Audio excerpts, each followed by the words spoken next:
ലോകരാജ്യങ്ങൾ ഒറ്റപ്പെടുത്തുന്ന ഒരു രാജ്യമാണ് അഫ്ഗാനിസ്ഥാൻ. പക്ഷേ ആ രാജ്യത്തിന് കൈകൊടുക്കുകയാണ് ഇന്ത്യ. അതിൻ്റെ കാരണം എന്തായിരിക്കും? കാരണം മറ്റൊന്നുമില്ല, കൈ കൊടുക്കേണ്ട സമയമായി എന്നുള്ളതാണ്. എല്ലാത്തിനും അതിൻ്റേതായ സമയമില്ലേ ദാസ. താലിബാൻ ഒഫീഷ്യൽ ഗവൺമെൻറ്റാണ് ഇപ്പോൾ. പണ്ടായിരുന്നു അവിടുത്തെ വിമത ഭരണകൂടം എന്ന് വെച്ചാൽ പട്ടാളം, അവിടെയുള്ള ഭരണകൂടത്തെ അട്ടിമറിച്ച് അധികാരത്തിലെത്തിയ മത തീവ്രവാദികളുടെ ഗ്രൂപ്പ് അന്നായിരുന്നു. അന്ന് അവിടെ വരച്ചിരുന്ന നജീബുള്ള ഇന്ത്യയുടെ ഫണ്ടായിരുന്നു. അതുകൊണ്ട് നമ്മൾ അംഗീകരിച്ചില്ല. ഇപ്പം അമേരിക്കയാണ് അവരവിടെ പിടിച്ചിരുത്തിയിരിക്കുന്നത്. അപ്പം അമേരിക്ക അംഗീകരിച്ചാൽ പിന്നെ അംഗീകരിക്കാൻ എന്താ ബുദ്ധിമുട്ട്? ലോകത്തെ പുതിയ രാജ്യം വേണമെന്ന് തീരുമാനിക്കുന്ന ആരാണ്? അമേരിക്കയാണ്. ഇപ്പം ബലൂചിസ്ഥാൻ സ്വാതന്ത്ര്യം പ്രഖ്യാപിച്ചിട്ടുണ്ട്. ബലൂചിസ്ഥാന് യു എന്നിന് ബലൂചിസ്ഥാൻ അംഗീകരിക്കണമെങ്കിൽ അമേരിക്ക വിചാരിക്കണം. അതാണ് കാര്യം. അതുകൊണ്ട് അമേരിക്ക അംഗീകരിച്ചിട്ടുണ്ട്, നമുക്ക് അംഗീകരിക്കാം. പിന്നെ അവരും പാകിസ്ഥാനും കൂടി തമ്മിലുള്ള പിന്നെ ഒരു കാര്യം, നമുക്കൊരു ത്രെട്ടാന്നുള്ളതാണ്. നമുക്ക് ഡയറക്റ്റ് ത്രെട്ടല്ല താലിബാൻ, നമുക്ക് ഡയറക്റ്റ് ത്രെട്ട് പാകിസ്ഥാനാണ്. പാകിസ്ഥാൻ താലിബാനെ നമുക്കെതിരെ ഉപയോഗിക്കുന്നുണ്ട്. ഇപ്പം അവർ തമ്മിൽ ഇന്റേണൽ ഒരു കോൺഫ്ലിക്റ്റ് വന്നിട്ടുണ്ട്. ആ കോൺഫ്ലിക്റ്റിൽ അത് നമുക്ക് ഗുണകരമായി മാറ്റാൻ പറ്റുമോ എന്നാണ് നമ്മളിപ്പോൾ ആലോചിക്കുന്നത്. അതായത് ഒരു കാലത്ത് കലാമുണ്ട് ഉണ്ടായെന്ന് കാലാകാലം മോഡീനെ വെക്കേണ്ട ആവശ്യമൊന്നുമില്ല. ഇപ്പം ഞാനൊക്കെ ചെയ്ത മുമ്പ് ഞാൻ ഭയങ്കര മോഡി ക്രിട്ടിക്കായിരുന്നു. കോടതി വിധി വന്നു, ഇന്ത്യൻ പ്രധാനമന്ത്രിയായപ്പോൾ നമ്മൾ ആ രീതിയിലുള്ള സാധനങ്ങളൊന്നും കാണുന്നില്ല. വളരെ സംയമനത്തോടുകൂടി സംസാരിക്കും. നമുക്ക് നമ്മൾ ആ ഒരു ഇന്നലകളിൽ വെച്ചുകൊണ്ട് നമുക്ക് അദ്ദേഹത്തെ ഇനിയും പഴിക്കുന്നതിൽ ഒരു കാര്യമില്ല. അതേപോലെ തന്നെ അന്ന് താലിബാൻ അങ്ങനെയൊക്കെ ആയിരുന്നു. പക്ഷെ ഇന്ന് താലിബാൻ അവിടുത്തെ ഒഫീഷ്യലായിട്ടുള്ള ഭരണ സംവിധാനമാണ്. അത് അമേരിക്കയാണ് അവരവിടെ പിടിച്ചിരുത്തിയത്. രണ്ട്, അവർ ഡയറക്റ്റ്ലി നമുക്കൊരു ത്രെട്ടല്ല. നമ്മുടെ ഇമ്മീഡിയറ്റ് ശത്രുവായ പാകിസ്ഥാനും അവരുമായിട്ട് സംഘർഷമുണ്ട്. അവർ തമ്മിൽ പരസ്പരം നല്ല ബന്ധമല്ല, അങ്ങോട്ടും ഇങ്ങോട്ടും ബോംബിംഗ് ഒക്കെ നടക്കുന്നുണ്ട്. ഈ സാഹചര്യത്തിൽ തന്ത്രപ്രധാന പ്രദേശമായിട്ടുള്ള അമേരിക്ക പിന്തുണച്ചു എന്ന് പറയുമ്പോഴും ലോക സമൂഹം അതൊരു ഇസ്ലാം ഭീകരവാദ പ്രസ്ഥാനമായാണല്ലോ കാണുന്നത്. അതൊക്കെ മാറില്ലേ. ഈ കമ്മ്യൂണിസ്റ്റുകാരെ പണ്ട് ലോകത്ത് ആരെങ്കിലും അംഗീകരിച്ചിരുന്നു? പിന്നല്ലേ റഷ്യയൊക്കെ വന്നതിന് ശേഷം അംഗീകരിച്ചു തുടങ്ങിയത്. റഷ്യ ചൈനയൊക്കെ വന്ന് എസ്റ്റാബ്ലിഷ് ചെയ്ത് കഴിയുമ്പോൾ അവന്മാരൊക്കെ കുറച്ച് മാന്യന്മാരായി മാറും. പണ്ട് അവന്മാർ കൊടും തീവ്രവാദികളായിരുന്നു. ഇപ്പം തീവ്രവാദമുണ്ട്, മാന്യന്മാരാണ്. പിന്നെ അവിടുത്തെ ഒഫീഷ്യൽ ഭരണ സംവിധാനമാണ്. അതിനിപ്പം ഇസ്രായേൽ വന്ന സമയത്ത് എത്ര രാജ്യങ്ങൾ അംഗീകരിച്ചു? താലിബാൻ ഇപ്പോൾ മാറ്റം കാണുന്നുണ്ടോ? താലിബാൻ മാറ്റം കാണുന്നു എന്നൊക്കെ ചോദിച്ചാൽ കുറച്ച് ലിബറലായി തോന്നുന്നു. പണ്ട് അമേരിക്ക ചെറുത്താനെന്ന് തോന്നുന്നുണ്ടാക്കിയ സാധനമല്ലേ, അമേരിക്ക തന്നെയാണ് ഉണ്ടാക്കിയത്. എങ്കിൽ പോയി പിൽക്കാലഘട്ടത്തിൽ കുറച്ചൊക്കെ ലിബറലായിരുന്നു. ഇവരൊക്കെ അങ്ങനെയൊക്കെ തന്നെയാണ്. അധികാര ആളുകളെ വല്ലാതെ അങ്ങോട്ട് മാറ്റും. ഇപ്പോൾ പണ്ട് ഇസ്രായേലിനെ ആരെങ്കിലും അംഗീകരിച്ചിരുന്നു? അറബ് രാജ്യങ്ങളാരെങ്കിലും? അമേരിക്കയൊക്കെ ഇന്ത്യ പോലും അംഗീകരിച്ചില്ല. ഇന്ത്യൻ 90s അംഗീകരിച്ചത്, ഇസ്രായേലിനെ അംഗീകരിച്ചത്. അല്ലെങ്കിൽ ഇസ്രായേലായിട്ട് ഡിപ്ലോമാറ്റിക് ബന്ധം തുടങ്ങിയത്. പക്ഷെ ഇന്നിപ്പോൾ ഇസ്രായേലായിട്ടുള്ള ബന്ധം ഇന്ത്യ ഏറ്റവും അഭിമാനത്തോടു കൂടി കാണുന്നതാണ്. കാരണം ഇന്ത്യയിലെ റൂളിംഗ് ഡിസ്പെൻസേഷൻ മാറി. ഇസ്രായേലിൻ്റെ ആറ്റിറ്റ്യൂഡ് സത്യത്തിൽ വലിയ മാറ്റമൊന്നും വന്നിട്ടൊന്നുമില്ല. പക്ഷേ ഇന്ത്യയിൽ മാറ്റം വന്നു എന്നുള്ളതാണ്. പക്ഷെ അവിടെ താലിബാന്റെ സ്വഭാവത്തിൽ കുറേ മാറ്റം വന്നു. രണ്ട്, അമേരിക്കയായിട്ട് അവർ ഡിപ്ലോമാറ്റിക് റിലേഷൻഷിപ്പിൻ്റെ ഭാഗമായിട്ട് അമേരിക്കയുമായിട്ട് അവർ നെഗോഷിയേറ്റ് ചെയ്തു. അമേരിക്കയാണ് അവർ അവിടെ ഇരുത്തി പോന്നിരിക്കുന്നത്. അപ്പോൾ സ്വാഭാവികമായിട്ട് അവർക്ക് ഒരു സാധ്യത വന്നിട്ടുണ്ട്.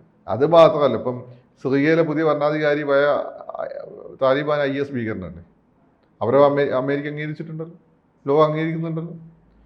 പിന്നെ നമുക്കതുകൊണ്ട് ഗുണമോ ദോഷമോ എന്നുള്ളതാണ്. ആ നേതാവിന്റെ തലയ്ക്ക് അമേരിക്കന് $1 കോടി $1 അത്രേ ഉള്ളൂ. രാഷ്ട്രീയത്തിൽ ഇന്നത്തെ ശത്രു നാളത്തെ മിത്രമാണ്. ചിലപ്പോൾ നാളെ ഇന്ത്യ പാകിസ്ഥാൻ ഒരുമിച്ച് നിന്ന് വരാം. ഒക്കെ സംഭവിക്കും രാഷ്ട്രീയത്തിൽ. ഇപ്പം രാഷ്ട്രീയത്തിൽ നമ്മൾ വളരെ ക്ലോസ് ആയിട്ട് നിൽക്കുന്ന രാജ്യങ്ങൾ ചിലപ്പോൾ നമുക്കെതിരായി നിന്ന് വരും. ഇപ്പോൾ തന്നെ ഇവിടുത്തെ BJPക്കാർക്ക് വലിയ പണിയാണ്. ട്രംപേട്ടൻ ഇപ്പം ട്രംപ് നേട്ടാൻ ചീത്ത പറയുന്ന അവസ്ഥയാണ്. പണ്ട് നമ്മളൊക്കെ ട്രംപിനെ പറ്റി എന്താ പറയും? മണ്ടന്മാരെ. എനിക്ക് ആദ്യം അമ്മമാരോട് പറയാനുള്ളത്, നിങ്ങൾ ദയവേത് ഇന്ത്യൻ പെർസ്പെക്റ്റീവ് കാര്യങ്ങൾ കാണും.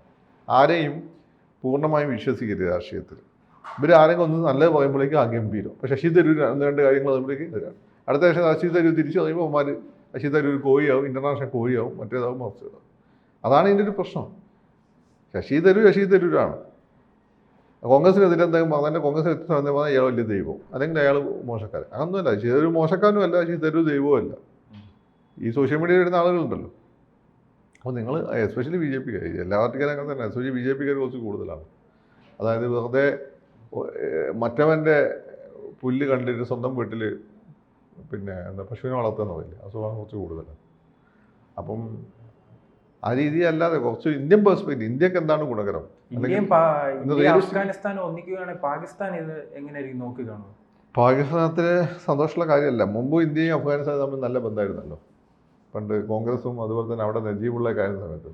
അന്ന് പാകിസ്ഥാൻ അത് ഇഷ്ടമില്ലാത്തതുകൊണ്ടാണ് അമേരിക്കേൻ്റെ പൈസ മേടിച്ച് പാകിസ്ഥാൻ താലിബാൻ ഉണ്ടാക്കി അവിടെയുള്ള സംവിധാനത്തെ അട്ടിമറിച്ചത്. അപ്പോൾ പാകിസ്ഥാൻ അത് ഇഷ്ടപ്പെടണമെന്നില്ല, പക്ഷേ ഇന്ത്യക്ക് അത് ഗുണമാണ്.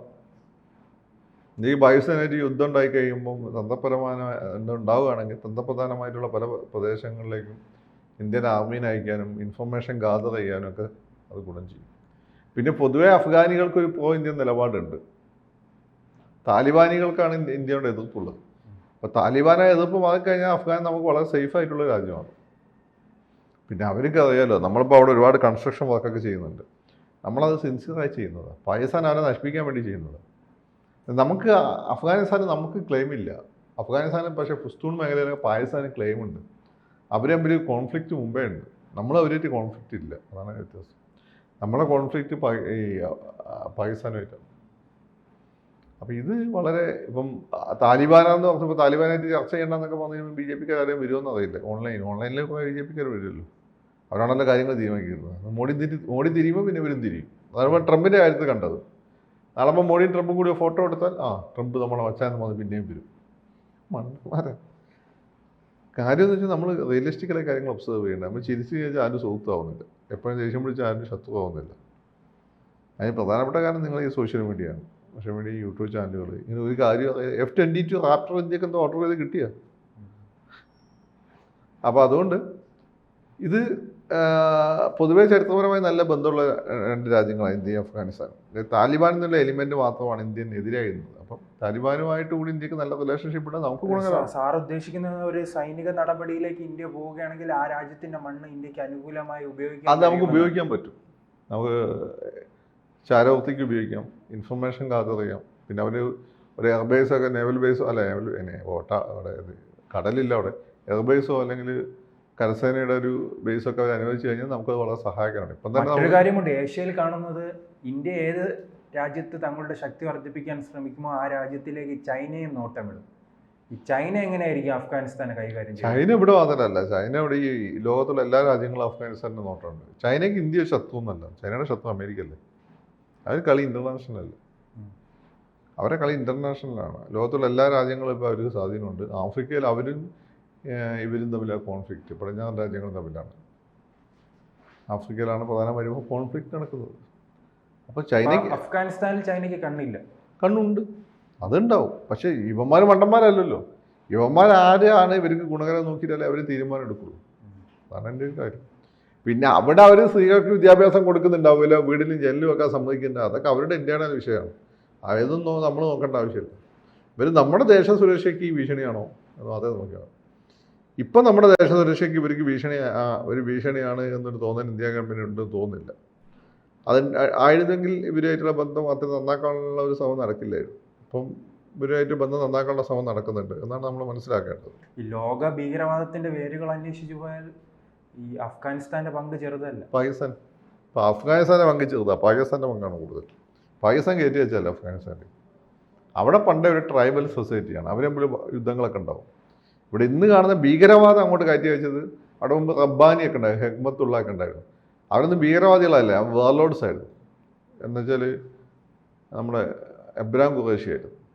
പക്ഷേ ഇവന്മാരതല്ല, അവിടെ തീവ്രവാദികളൊക്കെ കയറ്റി വെച്ചാൽ പാകിസ്ഥാനാണ്.